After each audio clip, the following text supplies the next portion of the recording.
शामिल। 2015 के बाद पीएम मोदी का दूसरा सेशल्स का दौरा।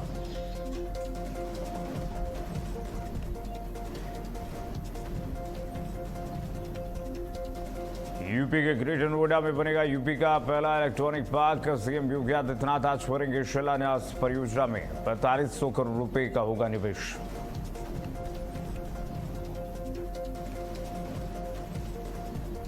अखिलेश यादव का आजमगढ़ का दौरा आज। सपा सुप्रीमो कई कार्यक्रम में होंगे शामिल। चंद्रदेव राम यादव के विवाह समारोह में भी शिरकत करेंगे। कई राजनीतिक और सामाजिक कार्यक्रमों में भागीदारी होगी।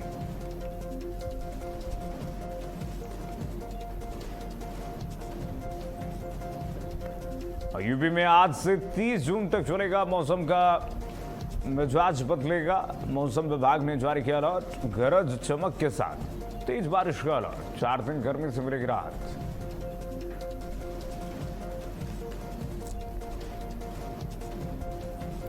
वेनेजुएला में 2 शक्तिशाली भूकंपों से मची भारी तबाही। भूकंप में अब तक 920 लोगों के मौत की आशंका।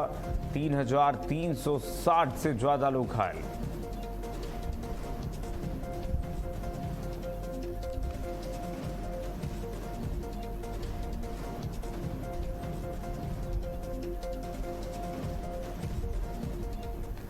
नमस्कार, सुप्रभात, बहुत स्वागत है आपका। भारत अपडेट देख रहे हैं आप। मैं हूं आपके साथ कीर्तिमान सिंह। बुलेटिन की शुरुआत करते हैं बड़ी खबर के साथ। आज से 29 जून तक सेशल्स के दौरे पर रहेंगे प्रधानमंत्री नरेंद्र मोदी। राष्ट्र दिवस के स्वर्ण जयंती समारोह में शामिल होंगे। गेस्ट ऑफ ऑनर के रूप में कार्यक्रम में शामिल होंगे प्रधानमंत्री नरेंद्र मोदी। 2015 के बाद पीएम मोदी का आपको बता दें कि दूसरा सेशल्स का दौरा है।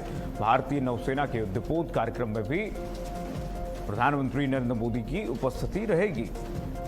पीएम मोदी पहुंच रहे हैं सेशल्स। 2015 के बाद प्रधानमंत्री नरेंद्र मोदी का ये दूसरा सेशल्स का दौरा। 29 जून तक आज से सेशल्स के दौरे पर प्रधानमंत्री नरेंद्र मोदी रहने वाले हैं।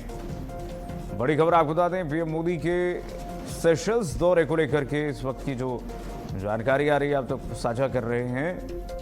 पीएम मोदी आज से 29 जून तक सेशल्स के दौरे पर रहेंगे।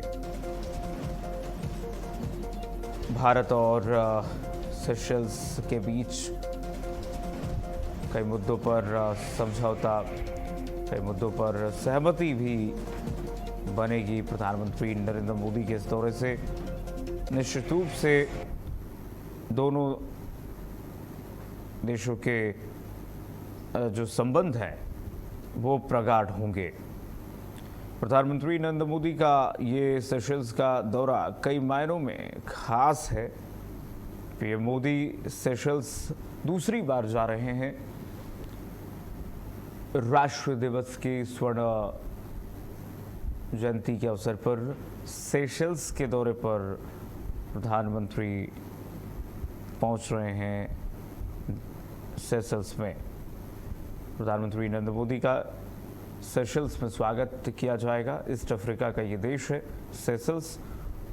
और बहुत महत्वपूर्ण है कि प्रधानमंत्री नरेंद्र मोदी को एक राष्ट्र अपने अतिथि के रूप में आमंत्रित किया हुआ है। जैसे आप देखते होंगे भारत भी आमंत्रित करता है। 26 जनवरी रिपब्लिक डे के परेड के अवसर पर अब राष्ट्राध्यक्षों को आमंत्रित करते हैं। वैसे ही प्रधानमंत्री नरेंद्र मोदी पहुंच रहे हैं सेशल्स में, तो पीएम मोदी का स्वागत भी वहां किया जाएगा। तो प्रधानमंत्री नरेंद्र मोदी 27 से 29 जून तक सेशल्स के दौरे पर रहेंगे और ऐसे में बहुत महत्वपूर्ण है दोनों देशों के बीच एक साझेदारी प्रगाढ़ की जाए। अपने आप में प्रधानमंत्री नरेंद्र मोदी रवाना हो चुके हैं सेशल्स पे, राजकीय यात्रा पर हैं। सेशल्स की राजकीय यात्रा हम इसलिए कह रहे हैं क्योंकि पीएम मोदी को वहाँ पर आमंत्रित किया गया है। हिंद महासागर में भारत के रिश्ते, कूटनीतिक रिश्ते जो हैं इससे और मजबूत होंगे।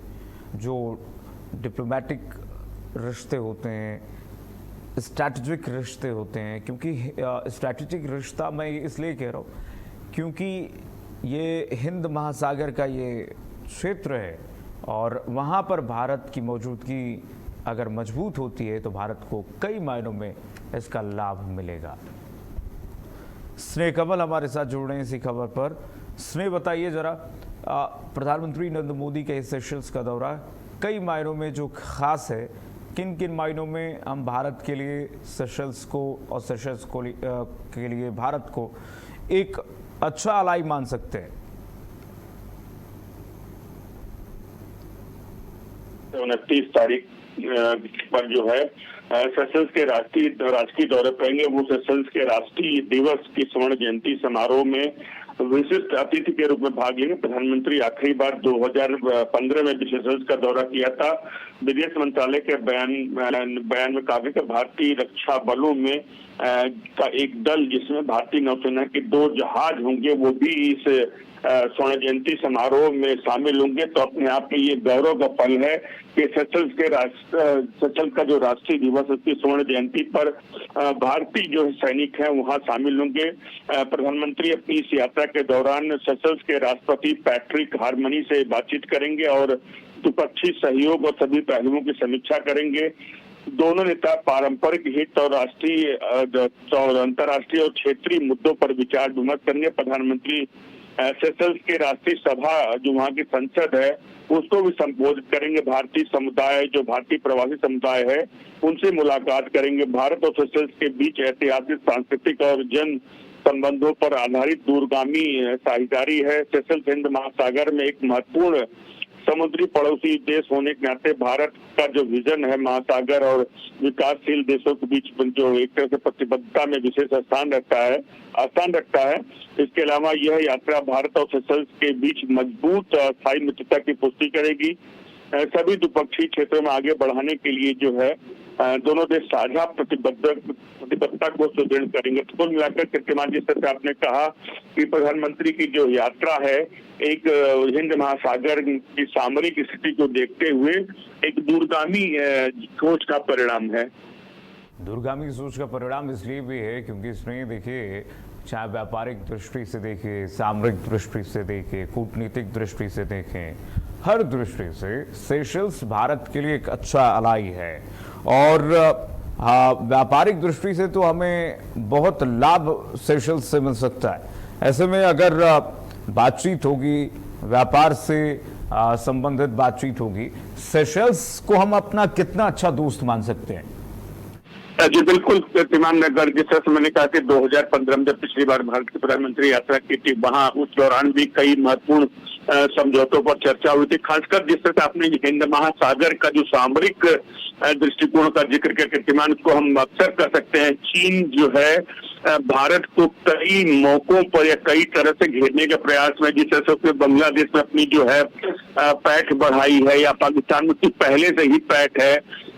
कई अफ्रीकी देशों में उसने जो अपने कर्ज का जो सस्ते कर्ज का जाल फैलाकर या श्रीलंका की बात कर लें तो भारत को हर तरह से हिंद महासागर में घेरने की कोशिश में रखता है। ऐसे में सेशल्स का भारत के तरफ आना या भारत से अच्छे समझौते करना कहीं न कहीं चीन को एक जवाब होगा। कीर्तिमान, पूछा क्योंकि चीन डोरे डाल रहा है, लगातार सेशल्स को अपने प्रभाव में लाने की कोशिश कर रहा है, लगातार अपने कई जगह इन्वेस्टमेंट करके ये कोशिश कर रहा है कि वहाँ पर आर्थिक दृष्टि से, रणनीतिक दृष्टि से अपनी स्ट्रैटेजी बिछा करके कैसे भी सेशल्स को, क्योंकि छोटा राष्ट्र है, ईस्ट अफ्रीका का ही देश है, तो उसको प्रभाव में ला जाए। पहले चीन की विस्तारवादी नीति यही है कि पहले लोन दे दो, और पूरे अफ्रीकन कंट्रीज में हमने देखा ही है किस तरह से चीन ने जो अपना ये लोनवादी विस्तारवादी नीति जो चीन ने फैलाया उसके बाद कर्जे में डाल दिया है।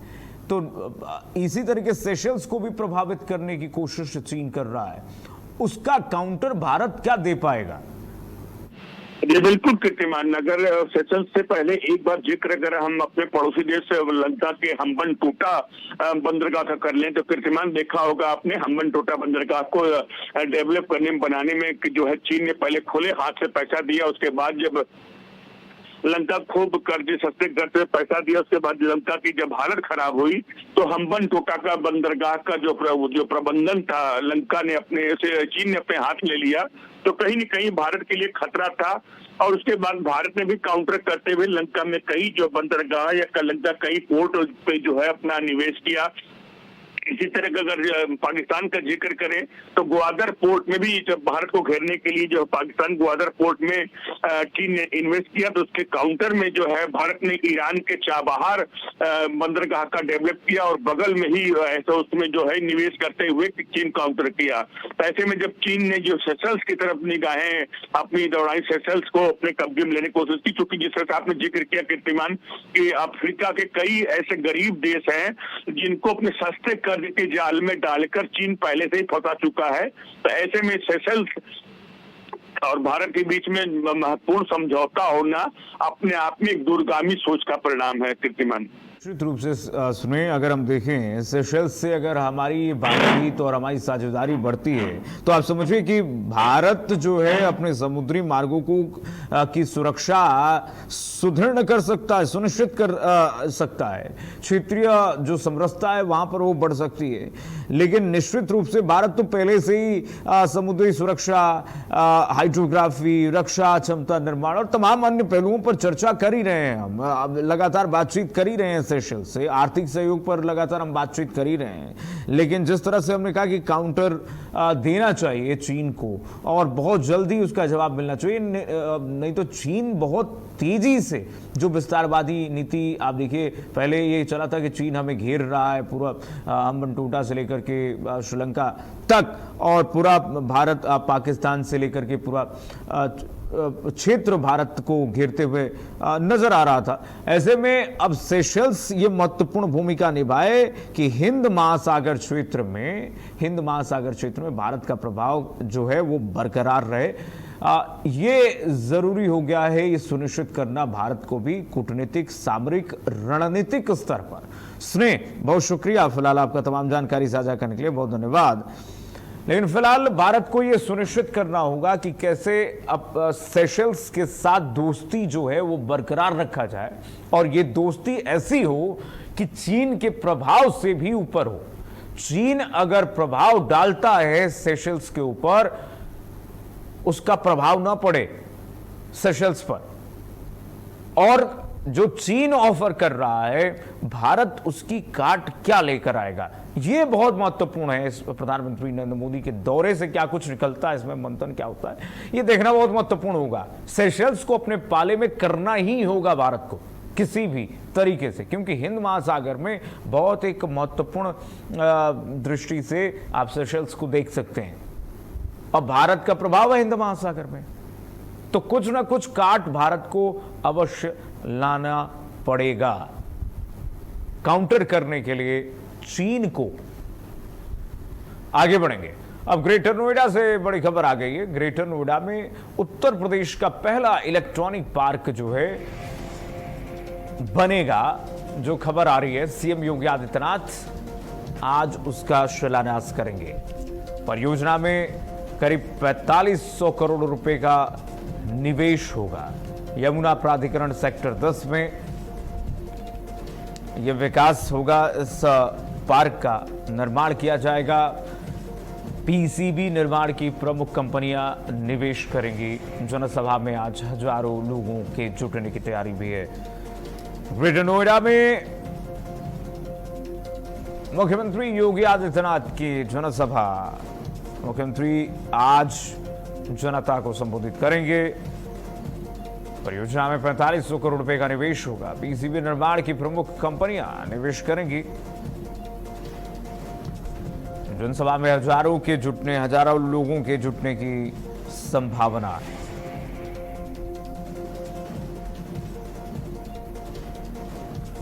ग्रेटर नोएडा में यूपी का पहला इलेक्ट्रॉनिक पार्क डेवलप होगा। सीएम योगी आदित्यनाथ आज शिलान्यास करेंगे।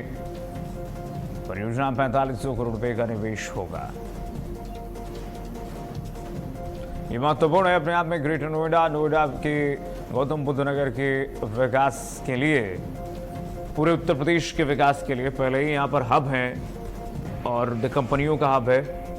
और ऐसे में अगर ये इलेक्ट्रॉनिक पार्क डेवलप होता है तो इन सभी कंपनियों को भी बूस्ट मिलेगी और एक और हब के रूप में ग्रेटर नोएडा डेवलप हो रहा है। आप देखिए जेवर एयरपोर्ट का निर्माण, जेवर एयरपोर्ट के खुलने से अभी तो डोमेस्टिक फ्लाइट्स चल रही हैं, शुरू हुई हैं, जब इंटरनेशनल फ्लाइट शुरू होंगी फेज वाइज तरीके से, तो आप समझिए कि जेवर और ग्रेटर नोएडा का विकास किस स्तर पर होगा।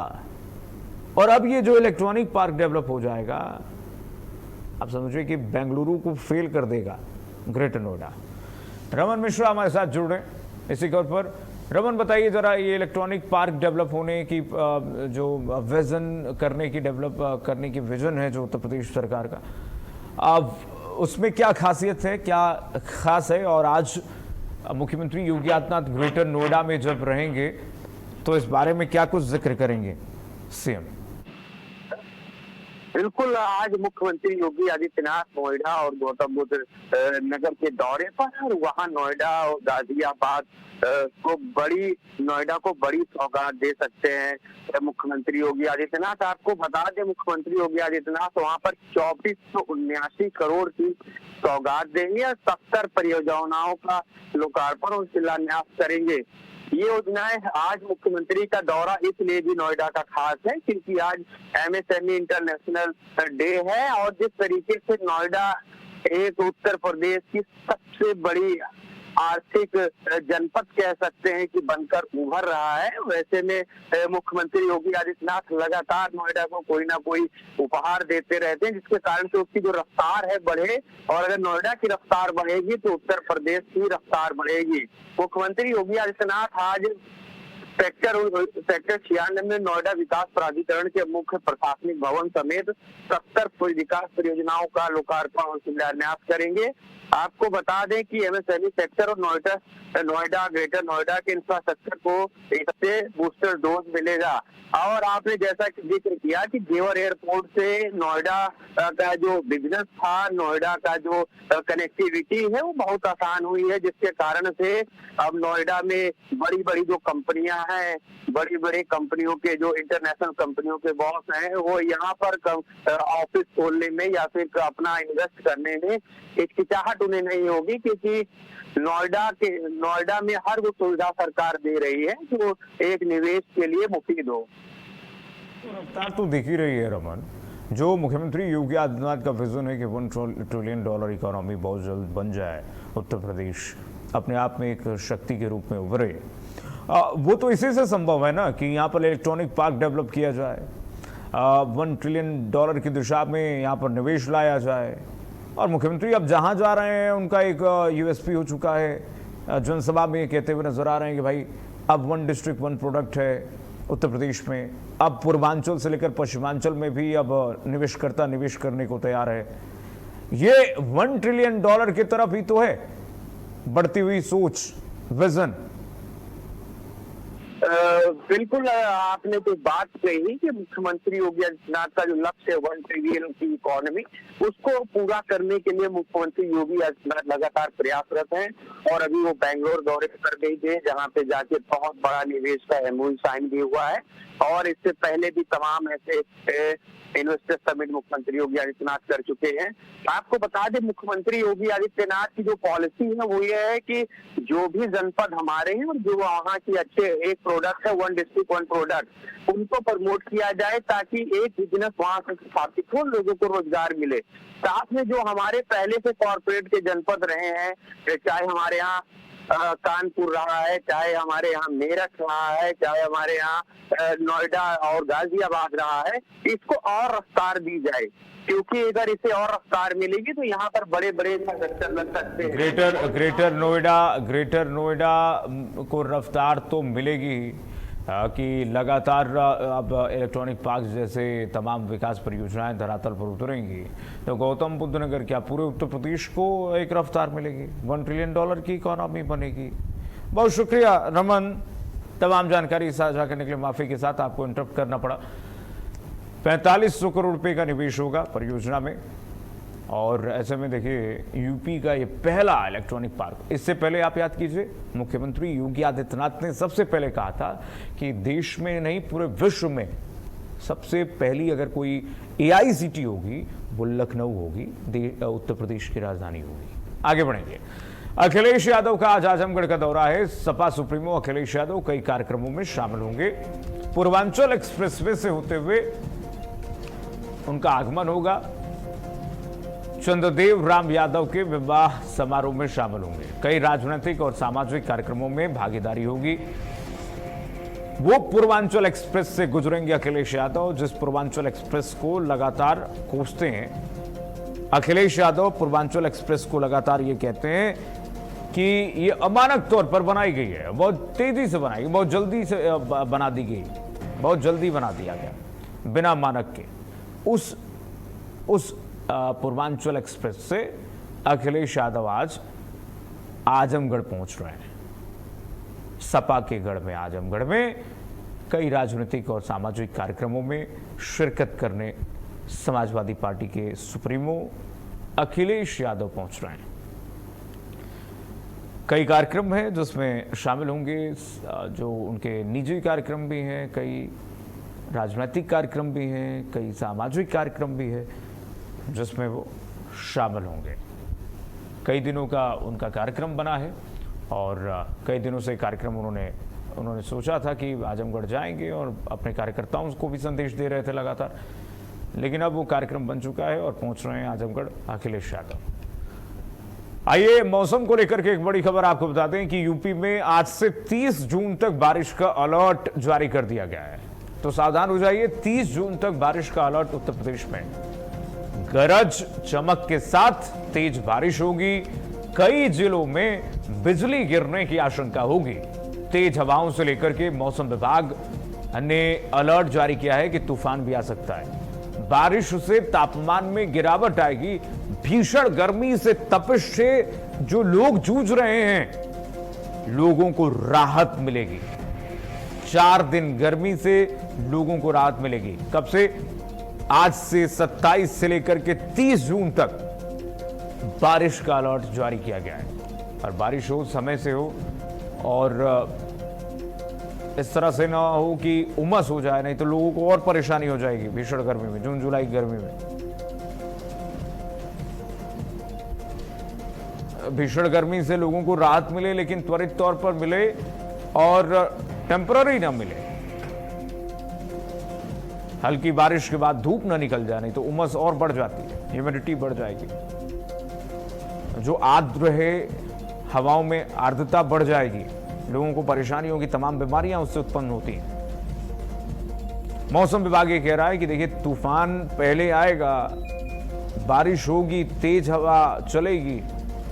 ऐसे में सतर्क हो जाइए। एसओपी जो गाइडलाइंस फॉलो करिए जो मौसम विभाग की तरफ से दिए गए हैं। आइए अब वेनेजुला चलते हैं। वेनेजुला में 2 शक्तिशाली भूकंपों से भारी तबाही मच गई है। भूकंप से अब तक 920 लोगों की, जी हां सही सुन रहे हैं आप, यह आंकड़ा आधिकारिक तौर पर है, यह और बढ़ भी सकता है।